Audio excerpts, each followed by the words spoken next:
And my question for you guys is, I follow you guys on Instagram, and you guys both seem like great dads, just amazing. And I just wanted to ask you, what's your best part about being a father? Fathers, what is the best part for you guys about raising children and being a dad? Dads. I'm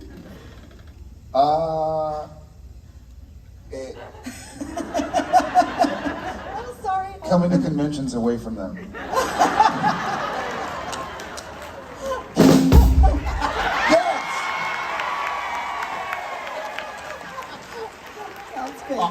I'm sticking with that because got myself a rim shot. I think rediscovery. That was Norton go. I'm gonna save him right now. And I appreciate it. It's rediscovering stuff. It's similar but different from, every now and again. We were in Vancouver for so many years that we would film and we were just going to work. Obviously work that we love, and we love our characters, we love our fellow cast and our fellow crew. But after a while, you're tired, you're sore, you're memorizing lines at night, waking up early to get ready for stunts, and then memorizing more lines during the day, memorizing more at night, answering emails. And we're sort of like, you kind of take it for granted. And then a friend comes to Vancouver to visit, or a family member, and they're so wide-eyed, you're like, oh yeah, this is pretty damn cool. Like this is kind of strange and unique and a lot of fun. So it kind of reawakens you to exciting things. Like my son Tom right now, who's 10, he's just graduated 5th grade. Just finished 5th grade, is going to 6th. But in the mornings, he would always wake up early, and he would go outside and he would kick the soccer ball against the garage door or try and dribble the basketball. And he's just so excited about, so before we would take him to school, or before Jen would take him to school, he would want to go outside and shoot baskets. And that's something I didn't do. Yeah, so just little simple things that you kind of take for granted. Chasing lizards that I haven't done since I was a kid, their age.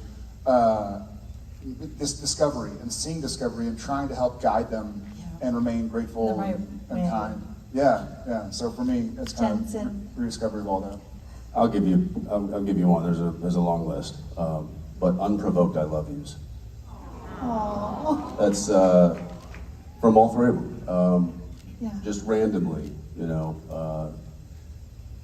Arrow does this. She'll just run up, jump up in my arms, give me and squeeze, hug, and then she'll lean back and she'll cup my face and she'll go, "I love you, Daddy." For no reason, and then she'll kind of wiggle, put me down, and then off she goes. Didn't want anything, didn't need anything, just wanted to 100% purely tell me that she loved me. And Zeppelin does it too, and JJ does it too, and it's those are the moments where I'm like, that's a notch in the old dad belt right there. That's what that is. I've loved you guys I've wanted to see you for 17 years, so I'm so blessed to be here. And I gave my son your middle name, Jensen. So oh, nice. I hope it serves him well. I love your name. I love you both. Thank you. Thank you for being so here. much. I'm so happy. Pleasure. Hey, man. Hey. I love you. Yeah, whatever.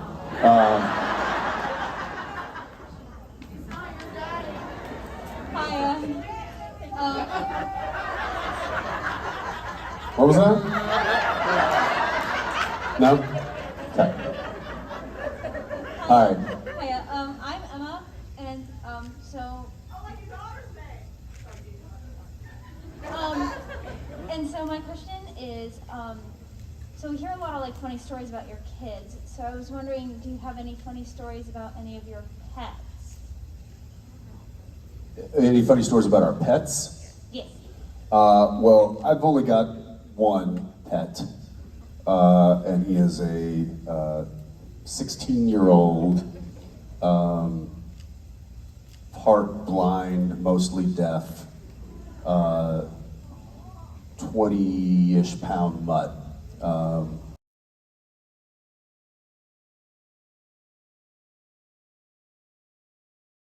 Perfect. And watching him now, it's both equally sad and entertaining because he runs into walls.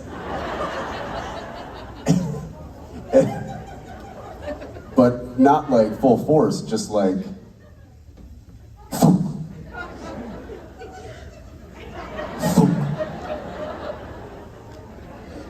And of course, I'm like, I mean, what do you do? Like, I don't know what he's doing. He's just walking around, running into shit. And for me, it's just in my head. I'm like, oh, your dog's broken. He's like a vacuum cleaner. What's that? He's like the robot vacuum cleaner. Yeah. He's like a Roomba. He's become like Except a. he doesn't pick up hair. He doesn't. drops He it. just yeah. He leaves it. Right. And he'll just stare at his bowl and look at the water and look at the kibble and look at the water and look at the kibble. And then he'll just turn and walk away. And I'm like, I don't know if you knew what he was doing just then. I think he's full-blown dementia as well, which it is. It's like, it's sad, but I will say that as soon as I pick him up, he is like right into my neck. And he knows it's his dad. So there you go. Good lucky. So we have a few pets. We have, chickens and dogs. And You have a virtual, like a zoo, we have literally. a zoo. You have Yeah, some minis. a veritable zoo. Yeah, and so we have 2 golden retrievers and 1 German Shepherd, Arlo, Bridger, and Coda. And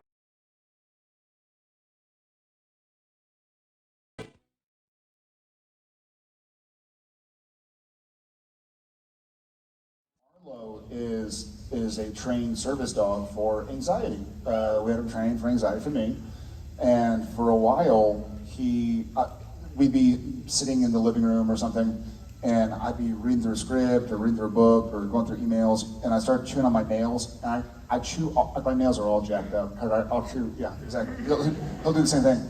But I would be sitting there and I'd be really stressed out about something, kind of anxious, and start chewing on my nails, and then Arlo would come and put his head on my knee, and I'd be like, Arlo, not right now, not right now. So I'd go back to chewing on my nails, and he'd like put his head on my knee, and I'd be like, dude, I love this, like, get out of here. And then I'd do it again, he'd come back, and I was like, what do you do? Oh, you're doing what you're trained to do. But if like things get a little stressful in the house, we often joke he's the only therapy dog that needs therapy.